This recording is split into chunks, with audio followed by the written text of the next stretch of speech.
So good evening, TNT family. We got a little bit run behind time here. We had that meeting in Marabella earlier. So we saw a couple developments that took place today with the Dragon Gas deal.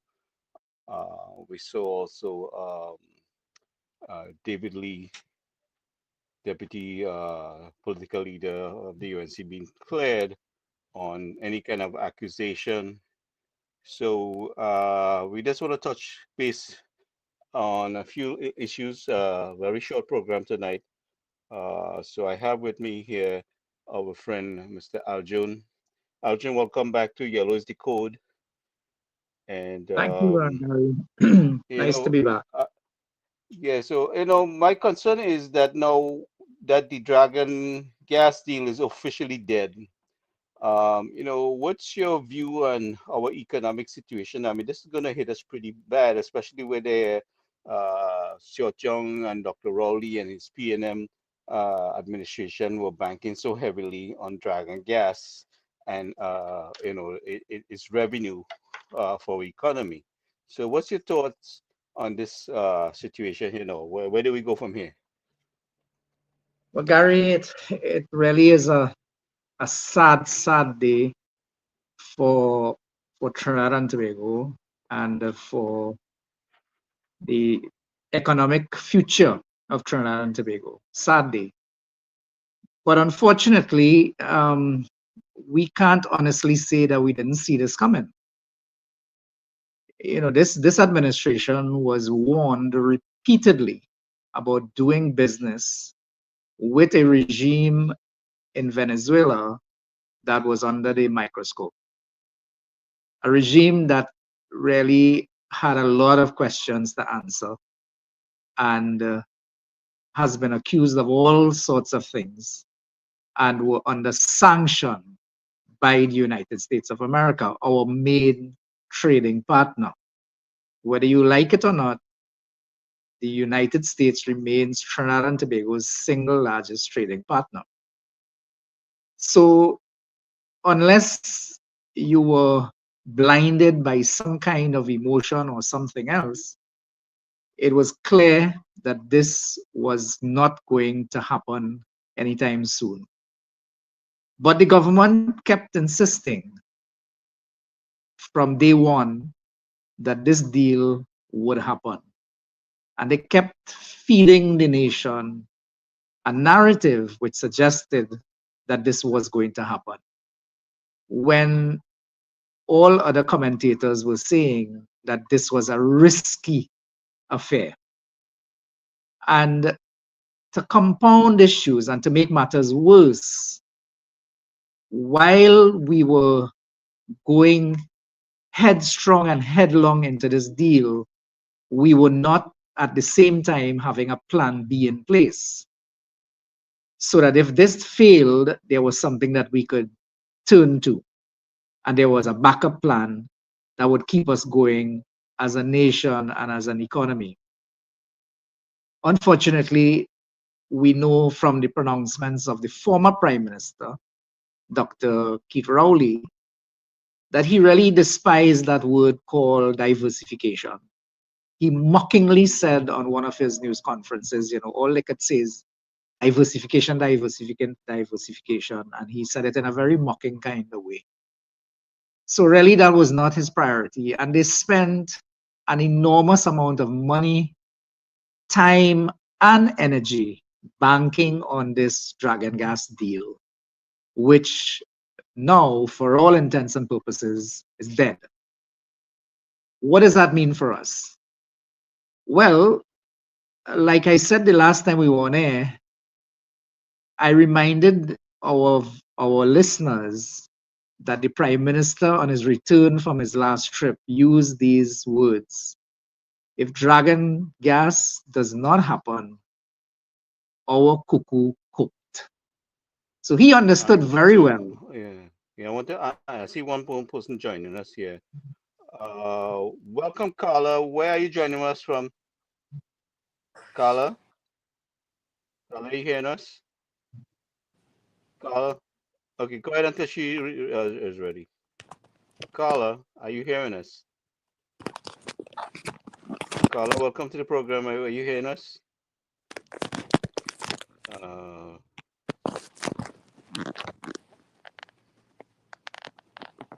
Go ahead until she responds. Okay, go ahead. Yeah. Yes. So what the Prime Minister said in that particular news conference when he came back was that, we should keep listening to the news, because if it comes across the news at all that the Dragon Gas deal was off, that we would, he said, for sure, our cuckoo cooked. And that really sums up our situation as far as this particular deal is concerned. Now that it is almost certain it's not going to happen, the bright future that we were promised by the middle of 2027 is now pushed further into the future. We were told that we should tighten our belts in 25, in 26, and hold strain up until somewhere in the middle of 2027, when this gas would be brought to market, by which time the economy of Trinidad and Tobago would rebound with a new source and a new supply of gas, natural gas. Now that this is not going to happen, the question that we must now answer is, when are we now likely to experience economic growth and development in Trinidad and Tobago, and from what source? That is the question that we now have to answer. What is the alternative, or what are the alternatives? And I listened to some of what the Prime Minister said at that press conference today. What he said was no news to me and to many others. The news that I really wanted to hear from him was, what are the alternatives? So what is the plan B? And unless I missed it, I think he was very short on what the plan B is, or what the plan B is likely to be. And that to me was the most discouraging part of everything that happened there. Really put a damper on everything. So the future looks very uncertain where that is concerned. And unfortunately, Trinidad and Tobago remains a gas economy. Our main sources of revenue still remain gas-based. And unless we can find relatively quickly a new source supply of natural gas, the Point Lisas industrial estate will continue to be depressed, and we are likely to see more and more closures. And the place is already beginning to look like a ghost town, with the number of closures that have happened because of the shortfall in gas, the shortfall between the demand for gas to keep the industrial estate going at full capacity and the supply. And unless we can bridge that gap and close that gap between the demand and the supply for natural gas, we're going to continue to struggle. And as I said, more and more companies are likely to, downsize and whatever their plans, and not operate at full capacity. And that's not good news for us, certainly not for our revenues and revenues coming from the energy sector.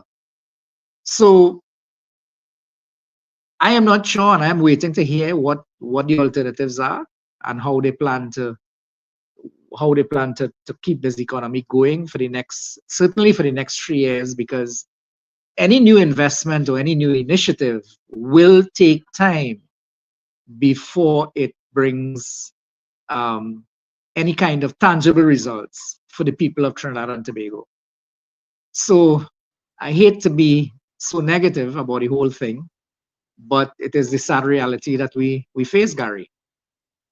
Right. Cho Chung gave the impression when he met with Secretary of State Rubio that everything was all secured still, right? Well, But I he think keeps giving that narrative. I mean, from the return trip to, I think it was Kingston, Jamaica, right, when he was invited to some CARICOM meeting with Rubio in Jamaica about a week ago or so, he came back saying that the US will do nothing to hurt us. Remember those words? And Yeah, I'm yeah, not sure yeah. what you And mean by that. he was so sure, but he was just so fascinated when meeting Secretary of State Rubio that he came back all trying to make it look like everything was fine and dandy, which it isn't. But I think this government is very clueless. I mean, we have seen it's not even one term. There's two term, 10 years in government, and we have seen more dilapidation from all ends of the country. With every avenue, you've seen dilapidation with the country, the economy. I don't think they have the capabilities of marketing our resources. I think their attitude is wrong. They have failed to provide a safe and clean environment. I mean, if you're going to do business, one of the things that we learned here in the United States, even with the simple marketing jobs, is that you have to present an enticing environment with safety and cleanliness and keeping things organized in your business. And to me, that's a big deal. And I think we need a UNC government. Number one is the alternative. And we have to organize ourselves to hit the ground running and put things in place. I think these people are out of ideas, and that's the only idea they have is to fill their pocket. And and and he keeps selling that narrative. And I mean, it's purely political. I mean, he came back from Jamaica real gung-ho about it, and he summed it up by saying, well, the US is not going to do anything to hurt us. And of course, that follows the famous words of the current Attorney General when she asked the question, what Trump could do we? And that has been the attitude of this administration, as Well, we've if seen it all Trinidad right. and We Tobago, see, yeah. yeah, well, as if Trinidad and Tobago in the international scheme of things is so important to the global economy that the US can't do anything to harm us or hurt us or whatever. Um, Truth be told, Trinidad is just the collateral damage in all of this. The US has a problem with the Maduro regime, and they are not going to allow any of their foreign multinationals to do business with a regime that they consider to be an illegitimate regime, for want of a better word. And therefore, and I was explaining this to another group in another place, the person was asking the question, so why is the US determining what two sovereign nations do? But that's not the issue. The issue really is the principle in all of this transaction was Shell Oil Company, a multinational, a US major. This is a major US oil company. And the United States of America is not going to allow one of its principal companies, exploration companies, and Shell to do business in Venezuela. And that's the crux of the matter. And that's what the OFAC licenses is all about, Right, right? right.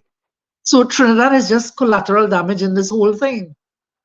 And so if you can find another oil giant tomorrow that could go and explore the reserves for you and does not have to answer to the United States government, then fine. But then when you bring the oil to market, where are you going to sell it? But not only And I said, that, I think if that is done, that's going to provoke some kind of hostile reaction. well, of course, Yeah, because it you would know, seem that you are trying to go through the back door to do something through the back door. And it, of course, will provoke the United States even further. they And they will will find some react. reason. Exactly. They And will they will find. react in a particular way. I mean, the president of the United States right now is using tariffs, right? Yeah, But they will very, react in very, some kind very of way. hostile measures. Very hostile measures to anybody. Exactly. And listen, Trinidad is such a drop in the bucket in the international scheme of things that we can't call the shots. We can't, Exactly, exactly. right? And that is the Yeah. crux of the matter. So even today in his press conference, the prime minister was trying to sound positive about the whole thing, as if there's still hope for this deal, when clearly in the eyes of everybody else it is dead. But he was still Yeah. trying to sell a particular narrative to the country. And I guess as a politician on the eve of an election, and talking to a few people today, people were saying, well, this appears to be the final nail in the coffin. And So undoubtedly, he has to continue to sell a narrative for those who would listen that this thing isn't as hopeless as it seems. And that's the narrative he's selling. And The poor I guy say that, is coming up with all kind of all kind of goods, and goodies from he's coming up with virtual doctors, and all this kind of virtual medicine. I mean, virtual medicine could only work to a certain extent. Elderly folks would definitely need to see a physical doctor. I mean, they were there for 10 years. We've seen the chaos with getting medical help in the country. We have seen people line up for days to see a doctor at the hospital. They refuse to open the Cuba hospital with but being forcibly so during COVID, and everything was closed up. I mean, this we are informed that the equipment has been how to say stolen, vandalized, or whatever it is there. So they yeah, did everything to make it inoperable, and definitely Mrs. Vicesa is going to open that and show them how it will operate, and we definitely need a major hospital in the central area. So yeah. there's quite a bit of work to be done. A lot of people are suffering. We are seeing people coming on board with the UNC, by the minute, and the writing's on the wall. So it's just a matter of time for everyone to do, the correct thing, and not split their vote in going into this election. The election is about your security, your safety, your survival. So there is no room for mistake here. This thing has to be handled with precision voting, and precision action with precision in recovering the economy. We have to really be able to have a good plan of action going forward, and people have to not take this situation lightly with their voting. Yeah, and that's the thing. I mean, I keep telling people this is not an emotional issue. You can't do this thing based on emotion. You sit down and judge based on policy proposals. What are the policies in front of us that would take us out of the quagmire that we find ourselves in as a country, and we're going down that slope ever so steadily, right? And the news we heard today, of course, was just, as I said before, it may be the final nail in the coffin, and this economy will take a long, long time to turn around, to recover, if we continue on the trajectory that we're going. Because what is the new source of production in this country? What is going to cause our gross domestic product to increase in the next couple of years? What? And we've seen a 10% tariff on us now. Just imagine we getting a tariff Well, from the United States. well, I saw, is it the Prime Minister who gave an analysis which suggested that it will only affect 47% of our exports. And I'm not sure if we're supposed to shout from the hilltops that only 47% of our exports are going to be affected by this tariff. What does Well, we that have to look mean? for new markets. We have to definitely look for new markets. I mean, maybe just sending more goods to Canada. I mean, in the meantime, selling goods to Europe somewhere else who's not, putting these heavy tariffs on us.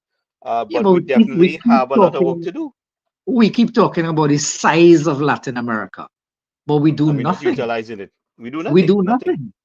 nothing. Nothing.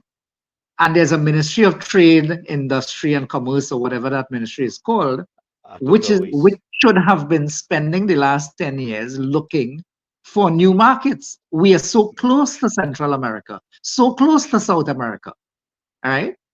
Very, very close. Trade links there. And instead of developing those markets and developing new markets for our products and so on, we have continued to rely on one particular sector to We keep have growing failed our to leave. economy. We have failed to lead, because the lack of time at the level of our potential and our economic status. We had acquired a first world status with when President Bush, I believe, was in office there. We was gotten that recognition for because of our GDP. And we I, were getting I up I there. I remember, and it was around the year 2013, 2013, somewhere around there. It was just when this administration, when the PP government had come into power. So it might be more like Right. 2011, 2012. Right. I was working at a rating agency then, and I went in to do a rating on the government of Trinidad and Tobago. And I'm sitting in the minister's office in the Ministry of Finance tower. And I remember the then permanent secretary, who is now the Minister of Finance, Vishnu Danpal. He was the permanent secretary at that point. And we went in to do this rating, and we were rating Trinidad and Tobago on a Caribbean scale. In other words, we were doing a credit rating vis-a-vis the other Caribbean islands, the Caribbean countries. And he looked me square in the eye and said, listen, I am not interested in where I stack up against my Caribbean counterparts. I'm not interested in that. And he said that boldly to me. And he said, listen, we are the Singapore. That's very naive, narrow-minded kind of thinking. Well, we were. I mean, we were the top of the heap back then. And he said to me, listen, we are the Singapore of the West. And I am more interested in where we stack up against the international community. He said that to me. I will never forget those words. Yeah. And he could boastfully say that back then because we were, as I said, top of the heap in the Caribbean. We were the fastest growing. We had the largest economy, and so on and so forth. The best credit rating in the region by far. And he could boastfully say, because even at that point we were weighted AAA in the Caribbean, which is the best rating. And he could say that to me then, we're the Singapore of the West. Well, listen, 10 years later, a little over 10 years later, we are now what? The pussycats in the Caribbean? Yeah, Where have we slumped are to? the Haiti of the Caribbean right now. Basically, Where moving in that have we direction. slumped to? We can't even begin to talk about our credit worthiness as a country vis-a-vis the rest of the world, because you know what? Like I said the last time, Trinidad and Tobago enjoys junk bond status on the international scale. We don't even cut it. We can't even make investment grade anymore. We are junk bond status. Moody's just completed a rating here in this country a few months ago, and they reaffirmed our junk bond status. So while as permanent secretary just over 10 years ago, he could have made that boast. We are the Singapore of the West. Today, who are we? Who are we today? So they've taken this economy from commanding heights. In the last PP administration, we achieved the highest GDP on record. You go back as far as records have been kept in this country, and you will find that I think it was in 2014, this country hit the highest GDP level in history. Since then, we have been sliding downwards every year since then. What is going to turn us around? Who has the creative solutions to turn this country around? We know for sure that nothing was done in the last 10 years to stem that slide, because the Prime Minister didn't like the word diversification. Yeah, well, we are seeing the physical evidence is there in comparison to the PPG, the UNC lead PPG government, and the performance and the track record is there. And so, I mean, the evidence, we would have to reiterate the evidence, but because so many people are believing in propaganda.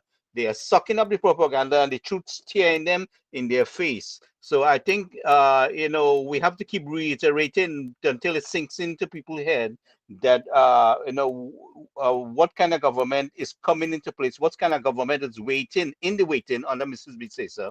And it's because it has to really sink in their head, because if that isn't sinking in their head by the election day, then all is lost. So we must not hesitate to reiterate these things and bring this information going forward. Arjun, I want to thank you for taking the time. I know it was kind of hectic for you to join us tonight, but we're going to continue the fight.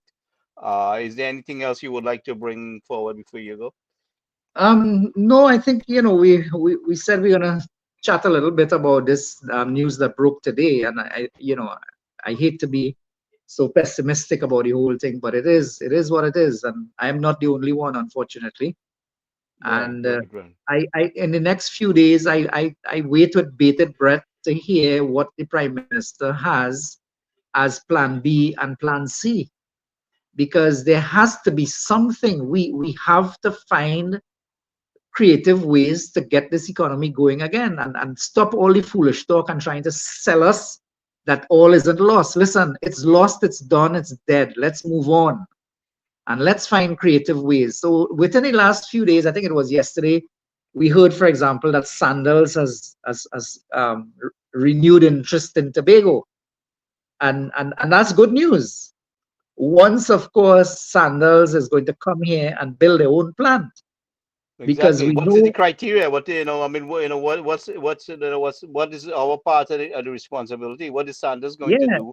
If yeah, the you want to last invest, they have to build their own hotel. We shouldn't be right. spending money on that. The last time they expected the government of Trinidad and Tobago to build the hotel and they will come and run it. And that is not what they have been doing in the other Caribbean islands. So I hope Exactly. this time around, with the renewed interest, that they are going to build their own plant with their own money. The terms and And if that condition is, has to be different. and Yeah, it has to be yeah, different. and if that's the case, well, hey, foreign direct investment flowing into the country, good news. Okay. Um, But and let's hear about the other investments that they have lined up, because unless foreign exchange starts flowing into this country in different forms, foreign direct investment being one of them, we are going to continue to struggle. And all this talk about him going having a solution and going to solve the forex problem and all of that, the forex problem is only going to be solved if you can increase the supply of foreign exchange coming into this country, and it solve is what he certainly going to was. come. Yeah. It ain't going to come from the energy sector anytime soon, unless there's a massive increase in energy prices in the next, we enjoy some kind of boom, not on the production side, because nothing is happening on the production side. But if prices escalate, and I don't know what is going to cause prices to escalate, because there are wars going on all over the place, and those wars have not resulted in increased energy prices. So unless there is something that triggers a huge increase in energy prices, we are going to continue to have low inflows of foreign exchange from the energy sector. Well, we have to work on the local resources, and it needs a government who will invest heavily into the local resources. I mean, this guy is trying to sell himself as a new deal, and he has been the direct heir of the prime minister in everything. No matter which minister was in charge of the ministry, Cho Chung was minister of everything. I am sure, based on the actions of the prime minister, that and the decision being made for the last 10 years, that this guy had his tentacles in everything. Because, I've seen this under the COVID restrict border closure. And I mean, I will not stop reiterating this, because this guy did some very vicious, inconsiderate things to people. He was totally heartless against our people, and was not nice at all. I mean, no, absolutely no consideration. And he was so cocky about it. He knew everything. You can't tell him nothing, and Yeah. had the nerve to go and lie on the media conference about the status of people outside the country, how many was there, and all these different things. But I would not let him go easy on this, because I intend to sing this, like Marshall Montano, and with a going for a road march with this thing, because this guy, I mean, I've seen too much under his what is under his management of things. So hopefully, And I know you, I don't know I what know your you had, schedule is. We could probably meet again I know soon, you, maybe tomorrow night. yeah, yeah. But I was just gonna say, I know you had first-hand direct interaction with him when he was the Minister of National Security, Yeah, and I had to if fight him hard. At first of all, I tried to share ideas with him, and he was not very receptive. And so I had to corner him, by getting everybody to include me in the email, and all the other different uh, personal permanent yeah, secretaries and the prime minister office. I had to do a combination, because we had a situation where people were sending emails, and they claiming the ministry claiming that they never get any communication from them. I said, well, okay, well, a few of us is going to see that, and that's how Right. I was able to corner them, and But they you had know no the choice to irony, collaborate. but Gary, the irony in all of this is he was replaced by Fitzgerald Hines. And if Fitzgerald Hines could make, sorry, if Stuart Young could make Fitzgerald Hines look good, then he had to be real bad. Because But the thing about it, between him and Fitzgerald Hines would take the time and they did to communicate with me. You well, understand? exactly. So And that's what I'm saying. If yeah, he could make Fitzgerald Hines look good, he yeah, had to be really, really, really bad, yeah. right? Because things did improve a little bit when Fitzgerald Hines became the new Minister of National Security. And I'm Because speaking here, Fitzgerald Hines was listening, and right? and it showed me that Stuart Young was still overpowering Fitzgerald Hines in this whole process. They Exactly. just put Fitzgerald Hines there, but Stuart Young was still calling the shots. Yeah, yeah. And You and know, and he mind was you, just for clarity, I'm speaking specifically about the exemption process. Eh? I'm not speaking about yes, yes, crime or yeah, anything else. It's a yeah, specific yeah. reference to what was the management of the exemption Locking the system for people out, civil servants. lying about it, putting citizens in a situation where they need an exemption to re-enter their own country, not take into consideration they have no way to support themselves, and some people had to do some unholy things to support themselves, things that they would not normally do. I mean, they're so shameful they can't even talk about it. Let me tell you something. Every day I try to reach out to somebody to talk about, and this thing is so traumatic. I want Trinidad and Tobago to understand this thing. This thing is so traumatic for people that they don't want to remember this. And I don't They don't blame want to them. even, I they don't don't blame want to them. remember this. I don't blame them. If I suffered for months, more than a year, in the way people suffered outside there, locked out by your own country, I wouldn't want to relive that experience, Gary. I Yeah, the don't blame people that they people. don't want to even remember that. I Some don't a blame lot of people. people don't want to remember this. And I can't let Chochong get away with this. I can't let Chochong walk through it to begin elected Prime Minister of Trinidad and Tobago and acting like he's such a good guy, and knowing the fact personally how he treated our people. I can't let that slide. The world have to know about it. The population have to know about this. I will keep on saying it for the rest of the election period and even after that too. But Yeah, I want to thank you. I know you have some yeah, hectic yeah. schedule, So and yeah, we will you know catch up again and continue the conversation. yeah, I'll try to get some more people on board. See what Yeah, no happens. worries at all. So let me take my leave. Good night Yeah, to yeah. everybody, and yeah, we will continue this conversation another Thank time. you everyone for joining us, and I will see you soon. Good night, everyone. Good night.